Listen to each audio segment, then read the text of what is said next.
Like I said at the end of the last episode, I'm going to introduce you a little more to the east coast of Tasmania. That's it for our first day here on the east coast of Tasmania at beautiful Swansea, staying at Avalon Coastal Retreat. We'll get to see more of it tomorrow. Everywhere you look around here, you've got a stunning view. So we'll check out some more of the views tomorrow, and we'll see you then. It is one of those places that has seen a tourism renaissance, even though it was a bit of a tourism mecca for Tasmanian locals for years.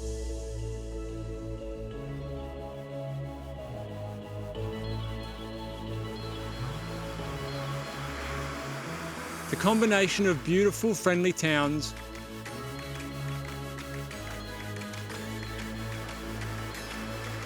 deserted beaches, coastlines that make you think you're the luckiest and only person on Earth, paired with accommodation that is world-renowned and produce and food to match.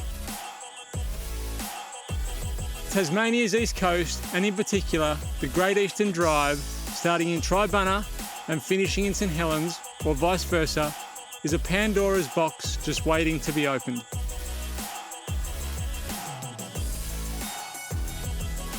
While we are here for a week, we will make some mouth-watering recipes. From local seafood like blue eye with honey, orange and olive dressing.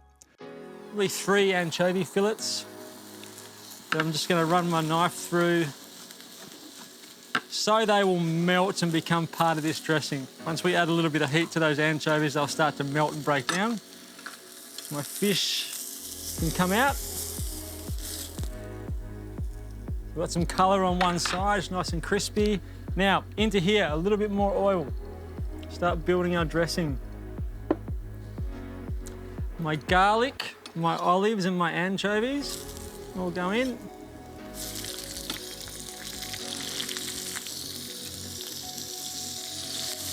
Like I said, this is all going to happen pretty quickly.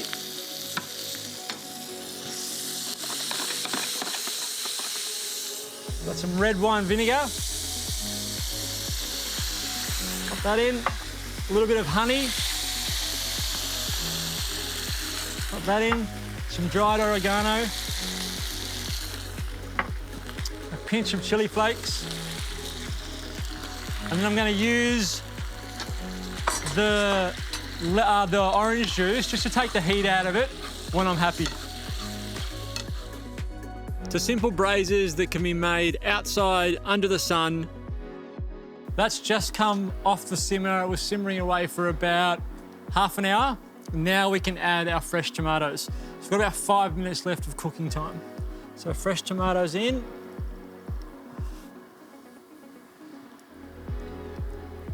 My lime, juice of 1 lime. I'm just going to bring that simmer back. Simmer it for about 5 minutes. I don't reckon it needs the thyme leaves. I had a taste of it before. I reckon there's enough savoury there just with that peanut butter. So give that a stir in.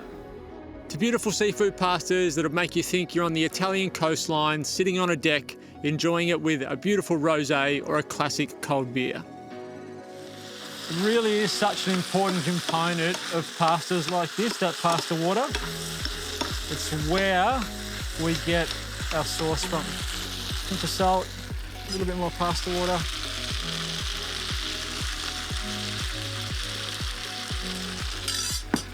And then our lemon juice.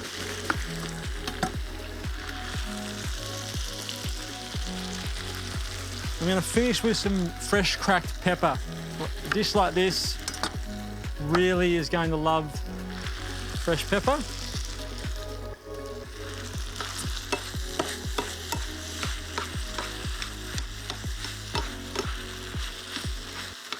A little crack of pepper. I'll turn that off.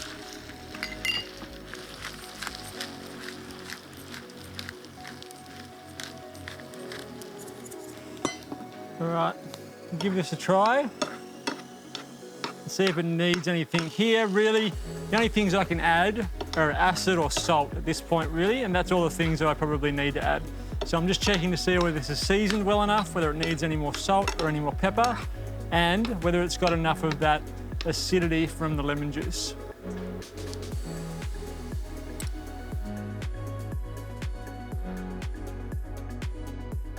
We will cook directly over the coals and enjoy accommodation that has won so many awards it's hard to keep count. Now, if you were cooking inside, even if you were cooking on a barbecue in a fry pan, you would look at that and I would say that you've gone too far and that's burnt. That's if you're cooking inside. If you're cooking over charcoals, that char that's on there is absolutely fine. It's a completely different heat and a completely different flavour. So having them charred like that is a good thing. So don't turn them and think, oh, I've burnt them and get rid of them. Keep them. Because that cooking over charcoal, that's what you actually want. You want that char. Just make sure that you brush some oil over it to give it some moisture or some lubrication so that it doesn't dry out.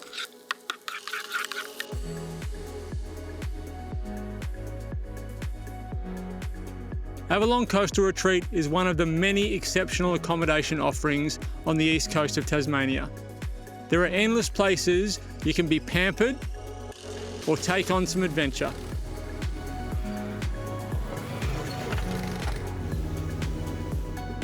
But for today, it's all about Taco Tuesday again.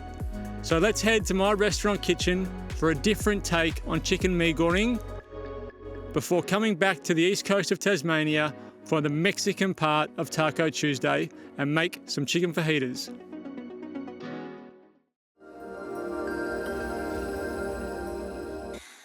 This recipe involves two of my favourite jars or bottles of sauces. So sauces that you can buy directly from the supermarket. That's ketchup manis, which is this one, which is a sweet Indonesian soy. So it's sweet and salty. And sriracha, which is a hot sauce. The reason I like sriracha so much is it's balanced well with acidity. It's a nice amount of acidity and heat, and the acidity helps you deal with the heat. So they're gonna make up our sauces for a bit of a Korean, Indonesian-inspired stir-fry. I'm using pasta. So pasta, noodles, egg noodles, all those types of things are pretty much the same. It's flour, eggs, oil to end up with we're using a flat noodle. We're using tagliatelle.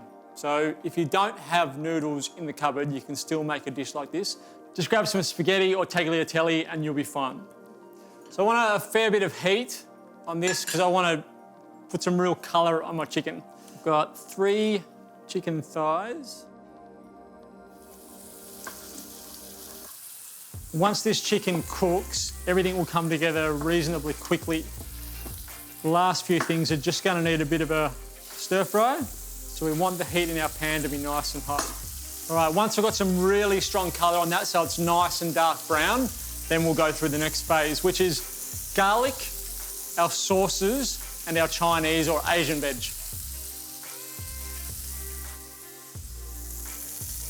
Starting to get some really good colour on there. So I can pop I reckon 2 serves into my boiling water. Some salt in with that.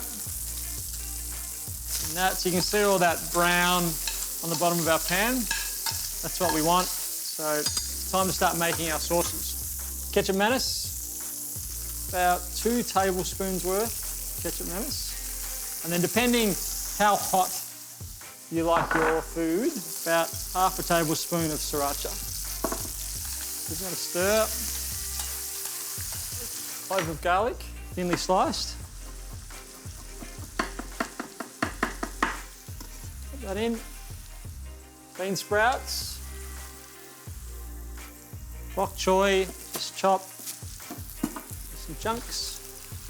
And spring onions, same thing. Sort of just into battens, pop them in. Ketchup manis, so probably 2.5 tablespoons. Turn the heat off.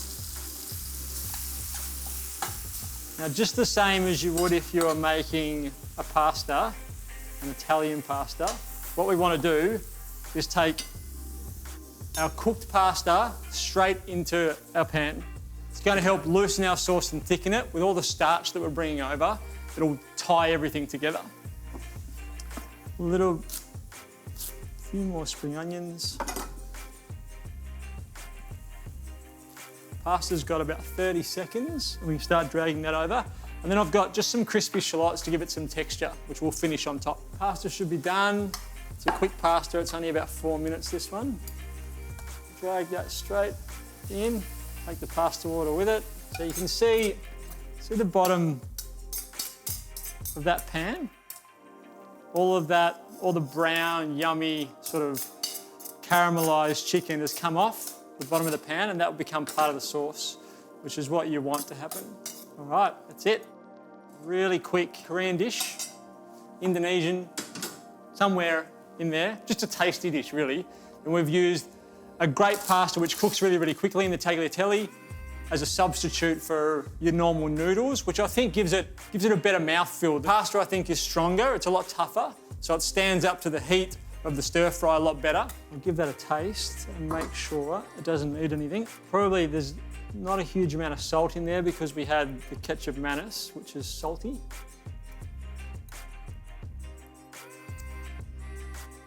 Doesn't need anything, that's perfect.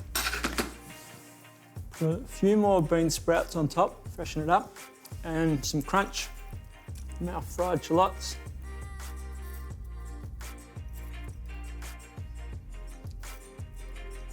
There we go. So a few of my favourite things in a nice little stir fry. Ketchup manis and sriracha, two of my favourite bottled sauces, and one of my favourite pastas because it's quick cook time and how strong the flat pasta is. It stands up really, really well in dishes like this.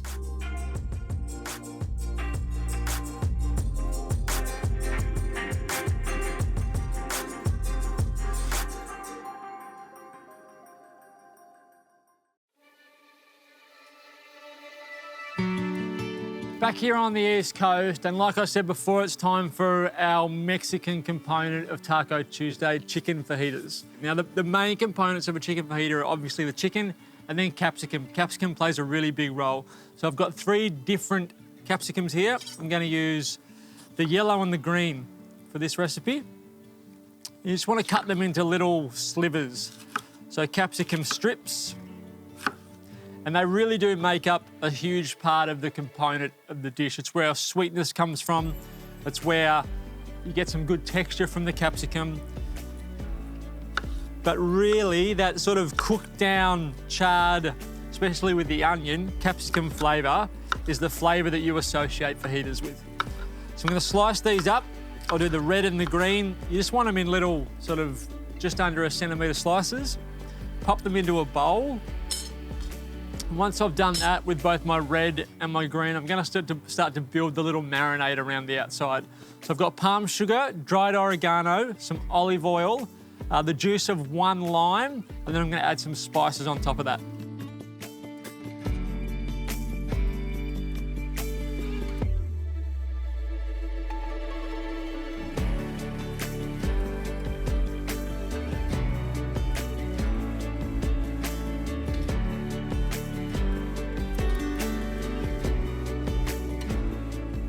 So I've got the onion, 2 different types of capsicum, my dried oregano, a few spices, some palm sugar, which is really important, that palm sugar. Make sure if you don't have palm sugar, put some sort of sugar in there, brown sugar preferably, or you can get agave, or even a little bit of honey. That really adds, that sweetness really adds to what a fajita is. Lime juice and some olive oil and a good pinch of salt. So we've got everything in there bar the chicken now. So I've got a chicken breast. I want to cut this into strips. Remember that a fajita is going to go inside one of our little mini flour tortillas. So you need sort of strips. You don't want it to be too chunky. So decent sized strips. These will go straight in with our little capsicum mix. And then I'm going to pop that in the fridge for about half an hour. Now you can leave it for as long as you want. You can make this the night beforehand and bring it out the day of, so you can spend a little bit more time with your family. But to be honest, if you've got the kids around, if you've got everyone to help out, everyone's sort of chopping in different capsicum and putting everything together, this would come together in 5 minutes. But then you can pop it in the fridge, go and do something as a family, leave it for an hour and a half, go for a swim, do whatever it is that you want to do during summer, come back, and then these are ready to cook off. So I'll give this a mix, and I'll show you, once we come back and cook this, I'll show you why it's so good for a barbecue. If you've just got a barbecue plate, actually, I might as well just tell you now. If you've got a barbecue plate, really all that happens is once that's left to sit for a while, that just gets spread out on your barbecue plate and cooks away.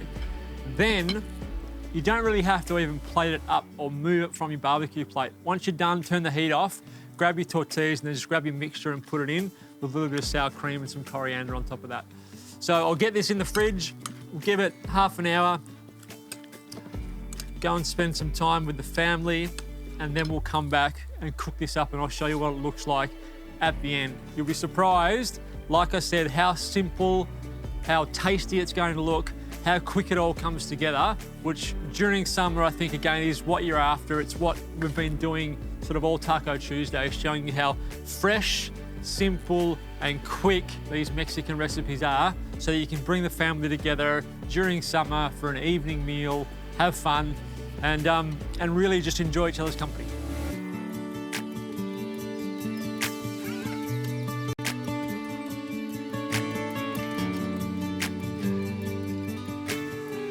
I actually decided not to put that in the fridge, because if I put it in the fridge for another half an hour, we're gonna chill that all the way down to 4 degrees, and then you've got a chance of caramelizing those capsicums too much or burning that palm sugar before you cook the chicken through. So I've kept it out. It's only gonna be out for about half an hour. So I've kept that out. Now we can start cooking it off. So pan on a nice high temperature in your pan, a little bit of oil.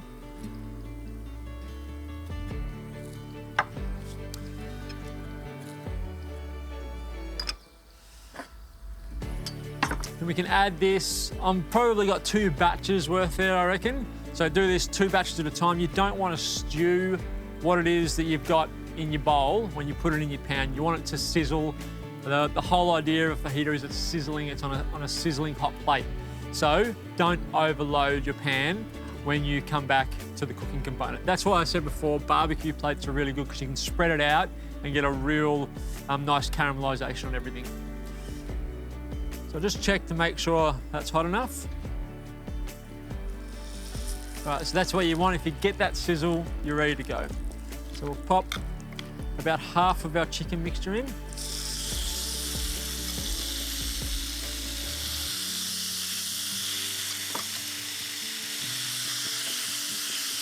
Spread that out. It's about half.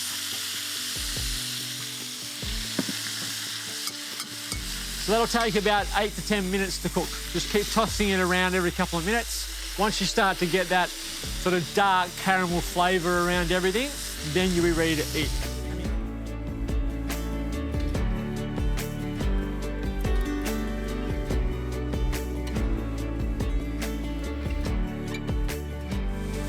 You can see you're starting to get some of that really good dark caramel flavour on there. So I can turn that off. And eating them is pretty much, well, it is easier than actually making them. And making them was so easy. So I've whacked these little tortillas in the microwave for about a minute. So now they're nice and fresh and pliable. Grab some of your fajita mix.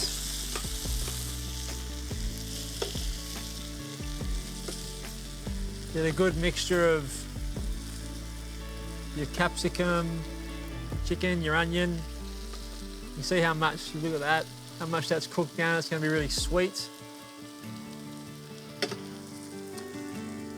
Then a little bit of sour cream. Some torn coriander. On top of that. Fold. It's almost like a taco, and I'm going to eat it like a taco because I love tacos. But really, you could just roll it up into a fajita if you wanted to. But that really is the fajita recipe. It's the chicken that I think makes a fajita. So I'm going to eat that.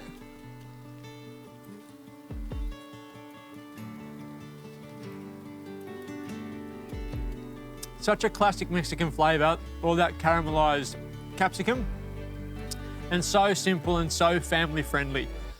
If I was doing this at home, I would absolutely do it on a barbecue. Leave all this out.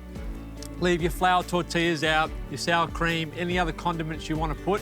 Get the kids to come and grab it. They can run off and play, come back and grab another one when they want. Give this a go this barbecue season at your house. Let us know what you think by jumping on the socials. How did you pimp yours up? What condiments did you have with it? How did you make it even better than the one I've made here today?